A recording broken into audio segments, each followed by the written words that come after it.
حضرت ابن عمر سے روایت ہے کہ جب عبداللہ بن ابی سلول فوت ہو گیا تو اس کا بیٹا عبداللہ بن عبداللہ رسول اللہ صلی اللہ علیہ وسلم کے پاس آپ صلی اللہ علیہ وسلم سے آپ صلی اللہ علیہ وسلم کی قمیض مانگنے کے لیے آیا جس میں سے اس کے باپ کو کفن دیا جائے، تو پس آپ صلی اللہ علیہ وسلم نے قمیض اسے عطا کر دی۔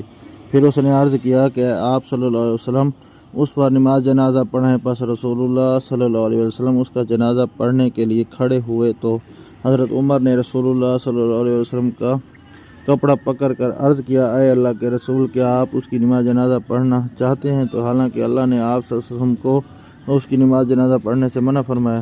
تو رسول اللہ صلی اللہ علیہ وسلم نے فرمایا، مجھے اللہ نے اختیار دیا ہے کہ اللہ عز و جل نے فرمایا ہے کہ آپ صلی اللہ علیہ وسلم ان کے لیے مغفرت مانگیں یا استغفار نہ کریں گے۔ اگر آپ صلی اللہ علیہ وسلم ان کے لیے 70 مرتبہ مغفرت طلب کریں گے تو میں اس کے لیے 70 سے بھی زیادہ دفعہ مغفرت طلب کروں گا۔ حضرت عمر نے عرض کیا، وہ تو منافق ہے۔ پھر صحابہ رسول اللہ صلی اللہ علیہ وسلم